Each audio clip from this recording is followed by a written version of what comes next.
After years of struggle, after battles fought with faith and tears, a new dawn began to rise over the desert of Arabia. The city of Medina was no longer weak, no longer hungry. It was glowing, in spirit, in unity, in strength. So this is when Muslims finally became strong? Yes, Noor, but remember, they didn't seek power for pride. They sought it to protect justice, to guard truth. And to stop the cruelty that others showed them before. Exactly, Zaid. When they were weak, the disbelievers mocked, hurt, and oppressed them. But when Allah granted them power, the believers stopped oppression, even toward their enemies. That is what makes Islam different. Strength with mercy, power with humility.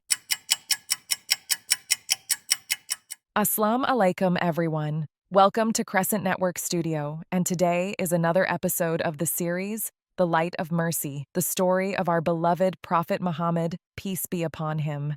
Madinah began to bloom under the Prophet, peace be upon him. He built the first masjid, Masjid an-Nabawi, where prayers, teaching, and charity all began. He made the Muhajirin, those who migrated from Makkah, and the Ansar, the helpers of Medina, brothers, sharing homes, food, and hearts. Like real family? Yes, Noor. Some even said, half of my house is yours, half of my wealth is yours, because in Medina, love replaced tribal pride. Then came something even more remarkable, the Constitution of Medina, a written agreement giving equal rights to Muslims, Jews, and other tribes, promising protection, justice, and peace. So everyone lived together fairly? Yes, Zaid. For the first time, religion, trade, and security came together under one law, Allah's law of justice. But Medina wasn't only strong in faith, it became strong in wealth too, not through greed, but through honesty. In the early days, the Jewish tribes of Medina controlled most of the trade. The Muslims had little wealth,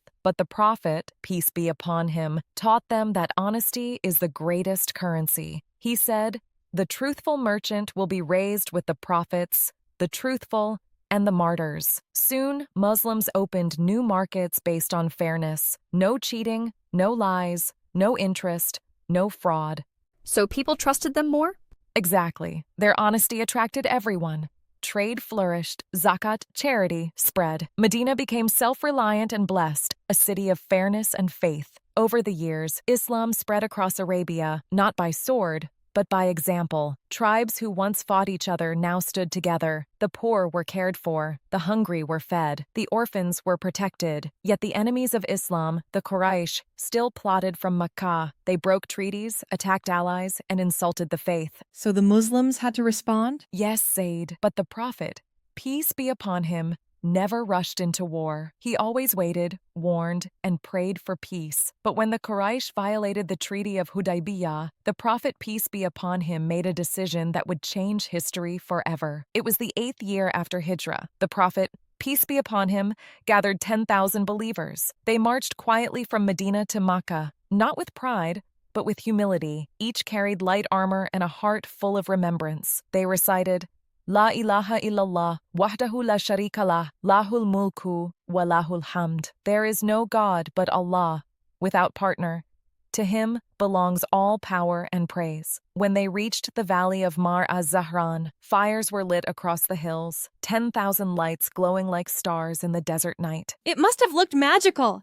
At dawn, the army entered Makkah from 4 directions, but the Prophet, peace be upon him, ordered, "Do not fight unless attacked." Most of Makkah surrendered peacefully. There was no bloodshed, no revenge. He rode his camel, head bowed low, so humble that his beard touched the saddle, not as a conqueror, but as a servant of Allah. When he entered the Kaaba, he found 360 idols standing around. He pointed his staff toward them, reciting, "Truth has come, and falsehood has vanished." Indeed, falsehood is bound to vanish. One by one, the idols fell. The house of Allah was purified again. Then the people of Quraysh gathered, those who had mocked him, beaten him, exiled him, those who had tried to kill him. He stood before them and said, "What do you think I will do to you today?" They answered nervously, "You are a noble brother, the son of a noble brother." And he replied, "I say to you as Prophet Yusuf said to his brothers, no blame will be upon you today. Go,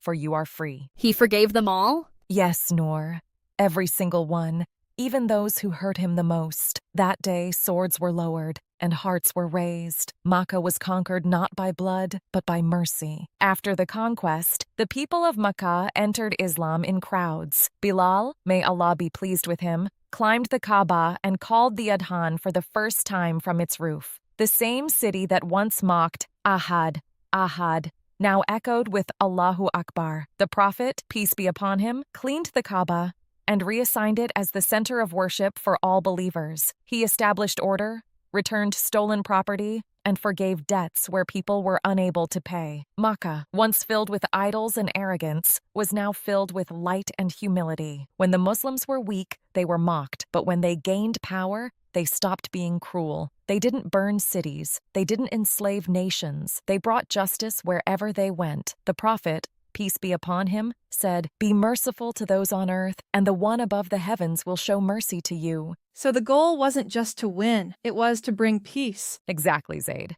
Because real victory isn't when your enemy kneels, it's when his heart finds the truth. After establishing peace in Makkah, the Prophet, peace be upon him, returned to Madinah, the city that had sheltered him when no one else would. He continued to guide, teach, and send letters to kings and rulers, inviting them to Islam. Some accepted, some rejected, but all respected his name. Trade routes opened, alliances grew, and Arabia began to live under one banner, not of race, not of tribe, but of faith. So Islam spread everywhere after Makkah? Yes, Noor. From Yemen to Syria, from Persia to Egypt, people began to see the beauty of this message. But remember this, my dear ones. Islam teaches not only how to gain power, but how to use it with justice. If power falls into the wrong hands, it becomes oppression. But when it belongs to the righteous, it becomes light. The Prophet, peace be upon him, taught that true leadership is to serve, not to dominate. When he saw leaders among the companions, he said, "The ruler who cheats his people will not smell the fragrance of paradise." So even rulers were held responsible? Yes, because Islam isn't just about worship. It's about building a world of fairness, kindness, and accountability. In the years after Makkah's conquest, Madinah became the heart of the Muslim world, a place where knowledge blossomed and compassion ruled. Markets grew, charity flowed, and even the poorest families lived with dignity. The believers understood something beautiful. That power was never their goal. It was their test. Their test? Yes, Noor. Because Allah tests us with weakness and with strength. In weakness, He sees who trusts Him. In strength, He sees who stays humble. The rise of Madinah and the conquest of Makkah were not just stories of war and victory. They were stories of transformation, from fear to faith, from hunger to hope, from oppression to mercy. When the Prophet, peace be upon him, entered Makkah, he could have punished, but he forgave. He could have ruled with fear, but he ruled with love. And that is why his light still shines today. So the real power is mercy. Yes, Zaid, because mercy conquers hearts the way swords never can. The Prophet, peace be upon him, had completed his mission. The house of Allah was pure again. Arabia was united under truth, but one final message remained, his farewell sermon. A speech that would echo across centuries, reminding all humanity what it means to be just, equal, and faithful. The last message of the Prophet. Yes, Noor, and in the next episode we'll hear those timeless words, the final advice of the one who was sent as a mercy to all worlds. Thank you for watching this video, and please don't forget to like and share this video and subscribe to this channel for more exciting videos. Jazakallah khair.